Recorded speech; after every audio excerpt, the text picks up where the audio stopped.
Hola, mi nombre es AZ Mergut y estoy muy feliz de poder estar una semana más con todos ustedes leyendo este audiolibro Love, el chico de los ojos verdes. La verdad estoy muy contento de poder estar aquí una vez más con todos ustedes.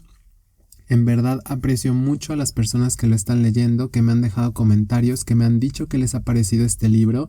Y estoy muy feliz de poder cerrar el año con todos ustedes leyendo este libro que tiene por intención hacer reflexionar a la gente y hacer que piensen un poco en la vida que llevamos en esta tierra, ¿vale? Me gusta mucho que la gente está como preguntando qué es lo que está ocurriendo, que están comentándome sobre qué es lo que esperan que pase con la novela. Entonces estoy muy agradecido de todo corazón por todo ese interés que han mostrado en esta novela. En verdad para mí es un placer poder leerla con todos ustedes. Y antes de comenzar el capítulo, quiero desearles muy feliz año nuevo. Espero que este año esté lleno de mucha alegría, de mucha felicidad y de mucha buena vibra. En verdad les deseo que lo pasen lo mejor posible ahí donde me estén escuchando. Y ahora sí, comenzamos con el capítulo número 5 de Love, el chico de los ojos verdes. Muchas gracias. Capítulo 5. El recuerdo de las últimas horas latía aún con fuerza en sus pensamientos. La sonrisa de Hassan, el cuerpo mutilado de decenas de niños y los rostros asustados de otros más lo acosaban sin cesar mientras la culpa y el dolor se arremolinaban en su corazón. Estaba triste y decaído, solo y asustado. Aquel era el sentimiento que imperaba en su corazón después de las Harvest Nights y que ni siquiera el dormir lograba mitigar, pues durante esas noches las pesadillas invadían sus sueños con rostros desencajados y ojos rosados en criaturas voraces que lo destruían todo. Hacía tiempo que se preguntaba cómo era posible que los demás jefes, a excepción de Sima, al cual consideraba una extensión de King y por lo tanto un sádico sin corazón, pudieran soportar aquella locura de desgracia y dolor sin sufrir los estragos que él experimentaba. ¿Es que acaso también lo disfrutaban? A ninguno parecía importarle, y seguían las órdenes de su rey al pie de la letra, y no eran los únicos, pues sus antecesores también parecían haber disfrutado con aquella humillación que sufrían los niños recién llegados. Todavía recordaba al anterior jefe de la sección M, un sádico sin emociones que más que humano parecía una bestia y aprovechaba cada momento para infundir terror en sus subordinados. Cuando murió, casi se alegró y estaba seguro de que muchos dentro de su sección también. Aquella noche, después de un fatídico asalto a uno de los cargamentos de Nostos, Berrat fue ascendido y ocupó su lugar al frente de la sección sin que nadie cuestionara las órdenes de King. Así era dentro de la esfera. Cuando uno caía, otro simplemente se levantaba. Al igual que él, Berrat era un veterano y hacía 7 años que se mantenía con vida a pesar de las incontables misiones a las que se enfrentaba, convirtiéndolo en uno de los jefes más longevos dentro de la sección M. Aún podía recordar a aquel niño de mirada asustada entrando por las puertas de la DTV casi con descaro de ser el más fuerte y el más alto de todos los recién llegados, una cualidad física que se había mantenido durante toda su estadía, pues era sin duda el muchacho más fuerte y grande que Empty conocía, casi como un hombre adulto. A pesar de esta actitud, ambos siempre habían tenido una relación cordial y aunque ninguno se consideraba amigo del otro, muchas veces se habían ayudado mutuamente, él arreglando partes de su cuerpo sin hacer preguntas y el otro manteniendo a raya a sus subordinados más rebeldes para que no lo golpearan o le robaran la comida. Aquel era un acuerdo mutuo que ninguno de los dos había mencionado, simplemente lo aceptaban y actuaban de acuerdo a las circunstancias, pues ambos estaban conscientes de que dentro de aquel sitio nadie era amigo de nadie y cualquiera podía entregarte con tal de salvar su vida. Claro que no los culpaba, pues sabía lo complicado que era existir dentro de ese mundo tan hostil al que llamaban hogar, y también lo mucho que se sufría dentro de la sección H, donde la comida escaseaba y cada día representaba una batalla por sobrevivir. Él mismo lo había experimentado en sus primeros años como ayudante del Dr. Kiran, conformándose siempre con las obras y evitando mirar a los ojos a aquellos que ya lo llamaban Akuma para evitar ser golpeado o le terminaran robando lo poco que lograba conseguir, dejando de comer por días y sobreviviendo en las peores condiciones. Era una suerte que estuviera vivo, y afortunadamente todo cambió cuando King asesinó a su maestro y lo promovió como jefe de la sección T. Los insultos y miradas cargadas de odio no se detuvieron, sin embargo, ahora tenía garantizada una comida, misma que casi siempre compartía con aquellos que llegaban hasta su sección como ayudantes. pues el simple hecho de estar relacionado con él los convertía en automático en presas fáciles dentro de la abarrotada sección H, y muchas veces era ahí mismo donde encontraban su tumba. El recuerdo de Hassan lo golpeó con fuerza una vez más, y una opresión en el pecho hizo que su respiración se agitara. No podía estar ahí, necesitaba olvidar todo lo ocurrido, tenía que salir de aquella cárcel, y esa noche era la única en la que podía hacerlo, pues era la noche en la que Emmett moría.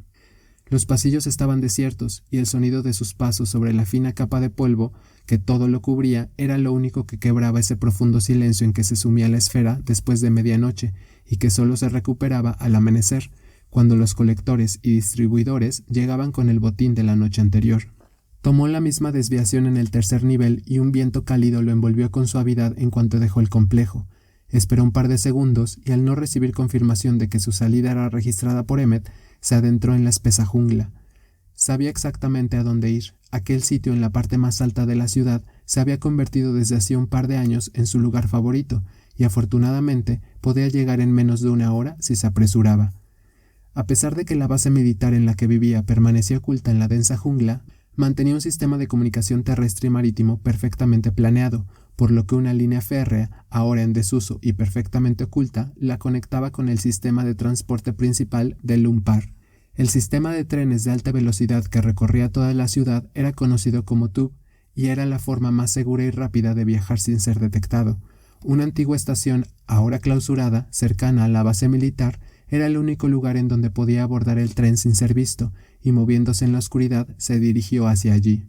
A pesar de que los trenes circulaban por todo el archipiélago, estaba prohibido que la gente de la parte baja los tomara, y si alguno de ellos era descubierto haciéndolo, era obligado a bajar del tren de inmediato, golpeado y enviado a la cárcel por desacato a la autoridad por un par de guardias que patrullaban día y noche cada una de las estaciones.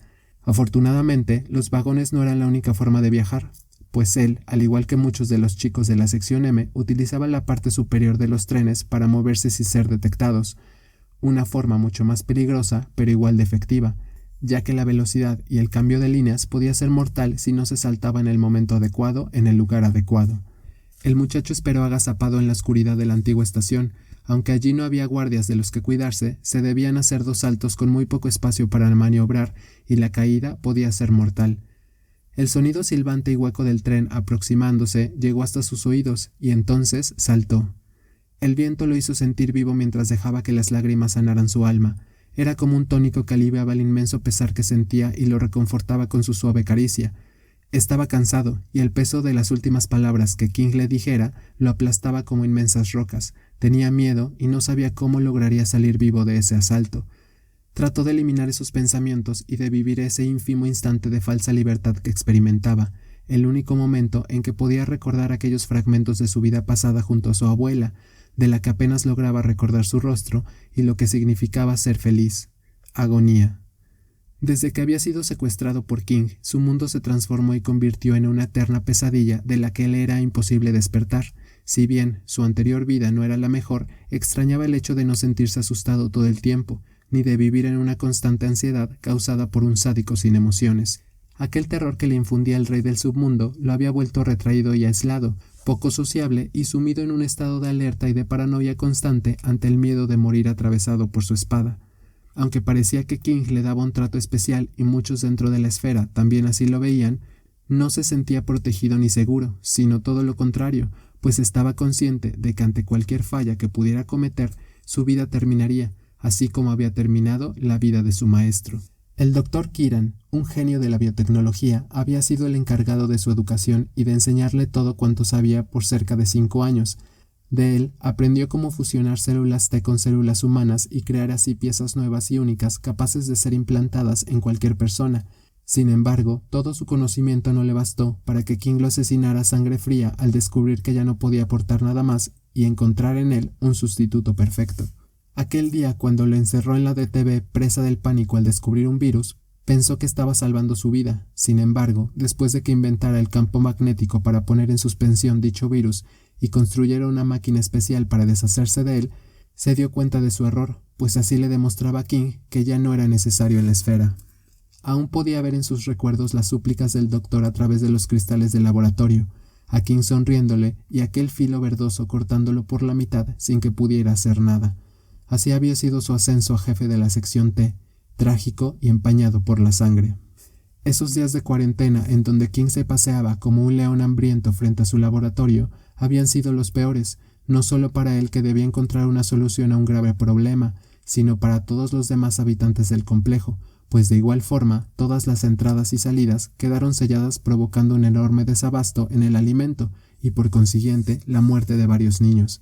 Después de ese evento, los ayudantes comenzaron a desfilar por la DTV, casi tan rápido que no le habían dado tiempo a aprenderse sus nombres, y solo cuando veía a uno nuevo entendía que probablemente el anterior ya estaría muerto.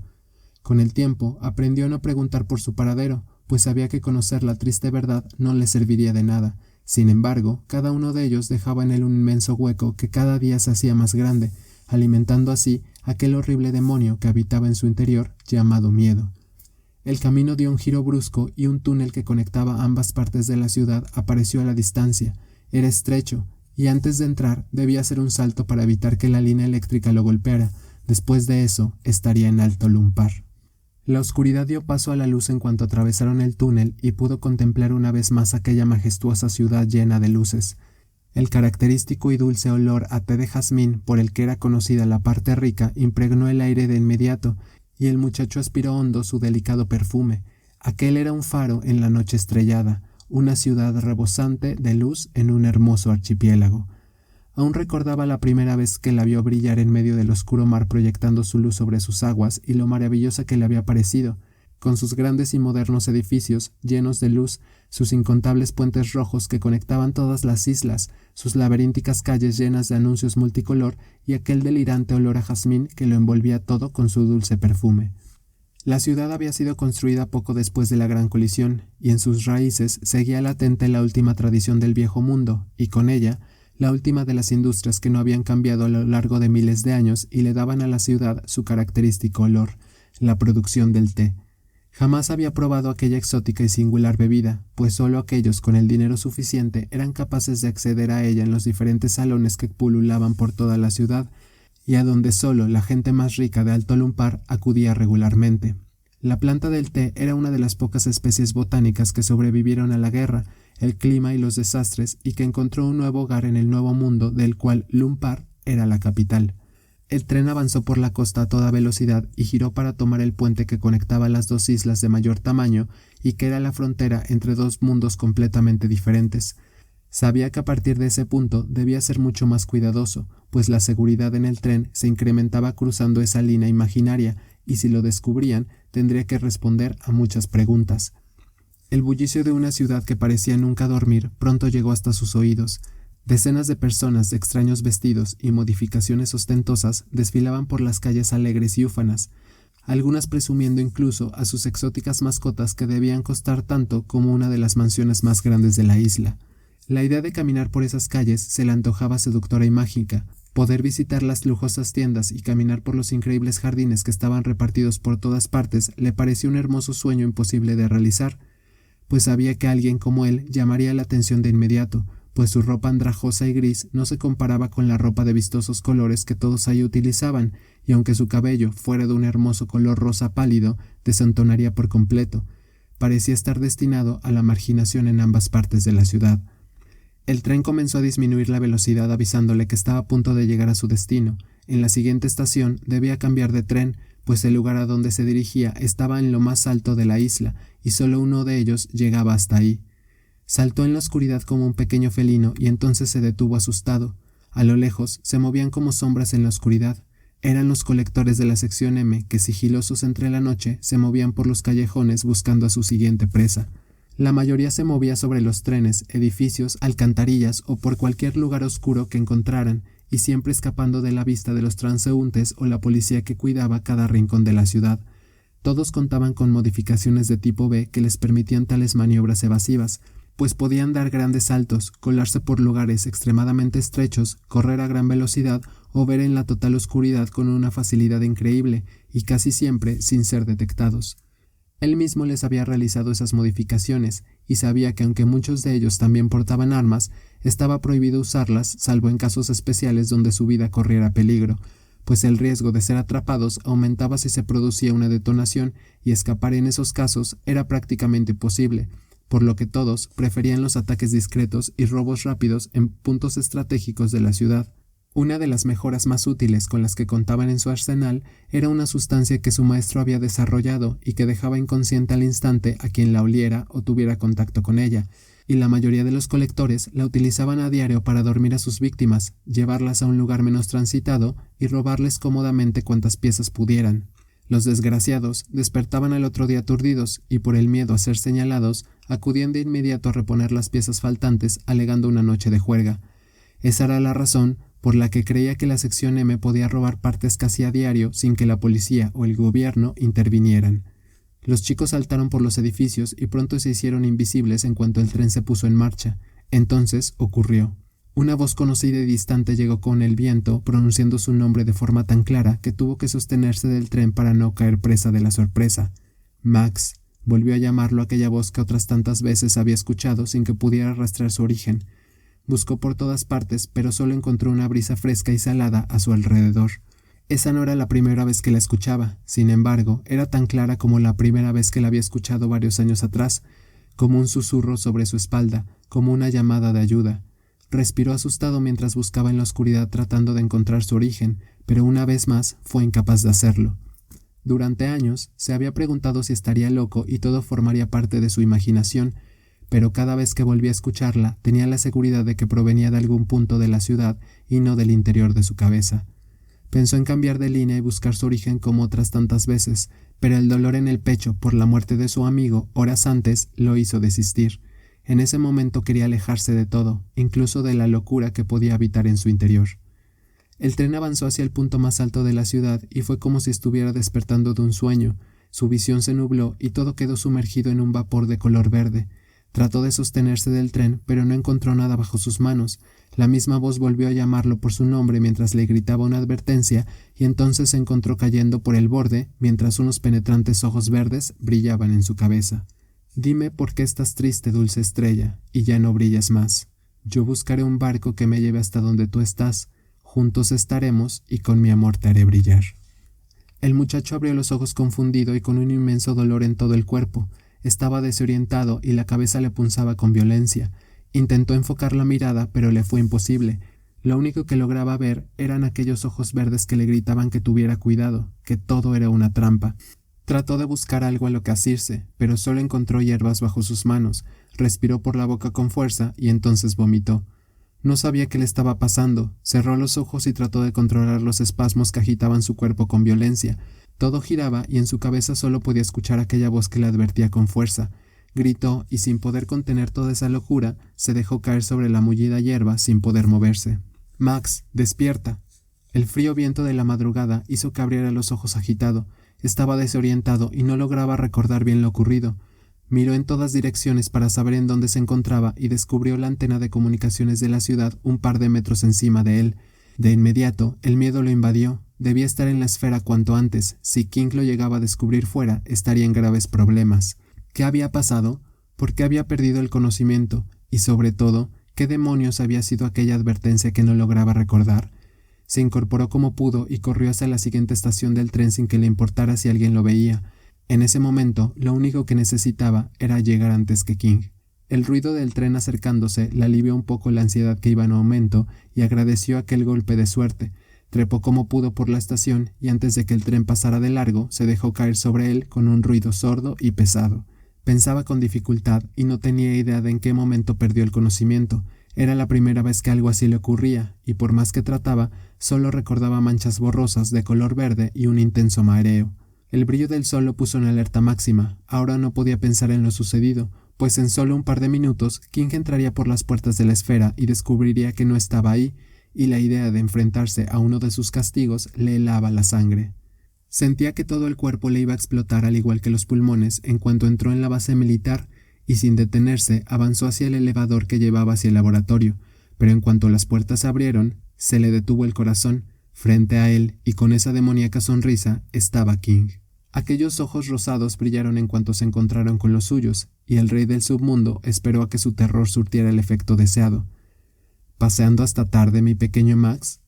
La pregunta hizo que se congelara y se quedara plantado en el suelo como una roca. ¿Acaso lo sabía? ¿Había descubierto su secreto? Y si era así, ¿Por qué no lo estaba castigando?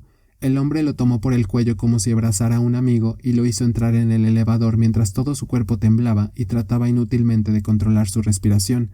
¿Es que acaso debo preocuparme de que quieras cambiar de vida? Volvió a preguntar el hombre, acercándose a su oído. ¿O es que aquí no tienes las comodidades necesarias? Lo sabía. De alguna forma sabía que había estado fuera toda la noche y acababa de regresar. Sin embargo, era evidente que algo había cambiado en él, pues bajo ningún concepto le permitiría vagar solo en las noches sin alguna represalia. ¿Qué estaba pasando y por qué aún no lo castigaba? ¿Acaso esperaba un mejor momento para hacerlo? La risa infantil del hombre le llegó cargada de una amenaza invisible que solo él podía provocar, y de inmediato se encontró bajo una llave en el cuello que evitó que pudiera respirar bien. Sé lo que dicen los otros y que te consideran mi favorito, pero tú y yo sabemos que si te equivocas, continuó mientras Empty se ahogaba, no dudaré en hacerte pedazos, mi pequeño Max, y te aseguro que el miedo que sientes ahora será nada en comparación con el terror al que te someteré si me entero que sigues actuando por tu cuenta. Las puertas del elevador se abrieron y King lo empujó fuera haciendo que cayera en el piso jadeante. Lanzó una pequeña risita y le sonrió como si nada de aquello hubiera pasado. Solo venía a decirte que esta vez no voy a necesitar que te encargues de Emmet, dijo acomodándose el pelo. Te recomiendo que te enfoques en ese maldito bravucón, pues no olvides que ambos tienen una deuda pendiente. Ambos intercambiaron una mirada y las puertas del elevador se cerraron mientras una carcajada se alejaba junto con el hombre. ¿Qué demonios fue eso?, preguntó Berrat detrás de él, haciendo que se levantara de un brinco presa del miedo. El muchacho negó con la cabeza y sin decir nada caminó hacia el laboratorio. Era verdad que algo estaba ocurriendo, pues en todos los años junto a King jamás había conservado a un asistente por más de un mes, y cada mañana, después de la Harvest Night, ambos llegaban para su correspondiente proceso de alteración. Aquella idea lo hizo sentirse nervioso. Que el hombre más peligroso del mundo actuara de forma diferente no podía significar nada bueno. King está tramando algo. Las palabras del joven lo sorprendieron. No era usual que hablara de estos temas con él, y mucho menos cuando se trataba de algo relacionado a King. Creo que algo en él se ha vuelto mucho más volátil que antes. Aquella afirmación lo acompañó hasta el pasillo de entrada de la DTV, que ya estaba abarrotada con los nuevos reclutas de la sección M que esa mañana debía atender, mientras un nudo en la garganta se le formaba. Pensé que se estaba deshaciendo de ti, pero puede ser que quiera darnos una lección a ambos, continuó Berrat a sus espaldas mientras la puerta se cerraba detrás de ellos. Mandarte una misión como la de Nostos es una locura. Ese maldito hombre no para de darnos problemas. No creo que sea buena idea que vayas. ¿Acaso Berrat se estaba preocupando por él? Claro que no. Lo que le preocupaba era su reputación y su vida, pues sabía que si algo salía mal, lo pagaría caro. No puedo desobedecer las órdenes de King, dijo mientras encendió un par de incubadoras. ¿Acaso quieres que más personas mueran por tu culpa?, preguntó Berrat. Aquel era un golpe bajo y lo sabía, pues él era quien encargaba con la culpa de lo sucedido a pesar de no haber hecho nada malo, y a vista de todos, era el responsable de la muerte de miles de personas cada día. Empty lo encaró con los ojos vidriosos. Sabes que no, pero ir en contra de King significa la muerte. Muerte que también encontrarás en el tren si acudes. Un debilucho como tú no tendría oportunidad en una misión como esta, arremetió Berrat molesto. Sabía que lo que decía el jefe de la sección M era verdad. Hasta ese momento no se había puesto a pensar en lo que implicaba aquella misión y en lo que tendría que pasar para salir vivo de ella. En las misiones de robo a Nostos solo participaban los miembros más antiguos y capacitados de la sección M, aquellos que habían logrado sobrevivir un par de años, pues en ellas se requería un equipo mucho más preparado y con mayor habilidad que fuera capaz de vencer la seguridad, muchas veces de grado militar, con la que contaban los trenes. ¿Por qué King quería ponerlo en esa situación cuando ni siquiera tenía un reemplazo? Ninguna de sus acciones resultaban lógicas, y por más que lo pensaba, parecían tomadas al azar. Sin embargo, si algo conocía de aquel hombre era que jamás tomaba una decisión sin conocer sus consecuencias. Entonces, ¿qué estaba haciendo? Algo definitivamente estaba pasando con King, y fuera lo que fuera, no podía ser nada bueno. Aunque no puedas oponerte a King, no dejaré que ninguno de mis muchachos muera por ti, dijo Berrat cambiando su tono de voz. No esperes un trato especial solo porque eres nuevo. Ahí fuera no serás más que una carga, y créeme que jamás nos preocupamos por el peso extra. Ambos se sostuvieron la mirada y Empty supo que no mentía. Aunque el muchacho fuera una de las personas con las que mejor trato tenía, estaba seguro de que no antepondría su vida para salvar la suya. No tenía salida, estaba condenado. Derrota. Esta noche revisaremos el plan y espero que ambos estén listos, continuó sin cambiar de actitud. Si no vienes, yo mismo me encargaré de matarte en cuanto estemos fuera, MT. Haz lo que debas hacer con él y con el resto, pero no llegues tarde. El joven abrió la puerta del laboratorio y un murmullo de ansiedad entró como un siseo. Eran los nuevos reclutas a los que tenía que preparar para ser modificados. Un par de muchachos de aspecto fiero entraron cargando un cuerpo y lo dejaron sin decir nada sobre una de las mesas de disección. Era el chico al que solo horas atrás había salvado y debía tener listo para que dentro de 3 días asaltara juntos un tren altamente blindado. La puerta se cerró y MT se dejó caer en una silla hiperventilando. No tenía idea de por qué en tan solo un par de días su vida había dado un giro completo, por qué todos esos eventos se habían desencadenado y por qué la muerte se cernía sobre él más que nunca. El miedo reptó por su espalda y lo abrazó frío. Estaba agotado, y lo único que quería era que toda esa locura se detuviera. Sintió como la cabeza le daba vueltas y una vez más vomitó. ¿Por qué tuviste que hacerlo? Debiste dejarlo morir, dejar que King lo matara. ¿No te das cuenta de que solo prolongaste su sufrimiento? Ninguno de los dos saldrá vivo del asalto al tren. Maldita sea, ¿por qué no puedes ser como el resto de los demás? ¿Por qué no puedes cerrar tu corazón? Trabajaba de manera casi automática sin siquiera detenerse a pensar en lo que estaba haciendo. Era una suerte que 2 de los ayudantes de Berrat estuvieran ahí, pues así era mucho más sencillo controlar a los niños asustados que no dejaban de gritar y retorcerse para evitar que les alterara el cuerpo.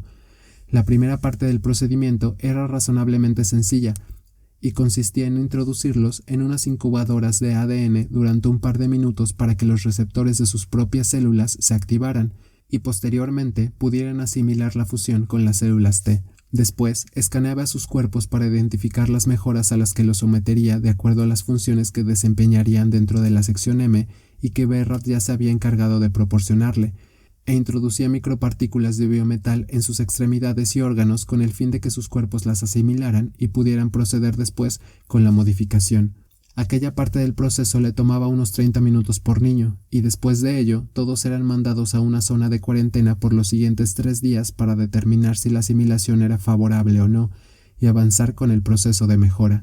Si la asimilación fallaba, como ocurría en muchos casos, los niños comenzaban a presentar después de 48 horas una serie de ataques y deterioro interno que, de no ser revertido y controlado, los llevaba a una muerte lenta y muy dolorosa. Él había visto el sufrimiento que podían llegar a experimentar cuando el proceso no era revertido. Su piel se tornaba de un horrible color morado y todos sus órganos comenzaban a deshacerse, dejándolos literalmente como bolsas de sangre y hueso. Los niños que no aceptaban la asimilación eran llevados nuevamente al laboratorio. Se les revertía el proceso y después de un par de días eran sometidos una vez más a él. Si a pesar de esto seguían sin asimilar las células T, eran enviados entonces a la sección S para su venta, pues después de ambas intervenciones ninguno sobrevivía más de 4 semanas.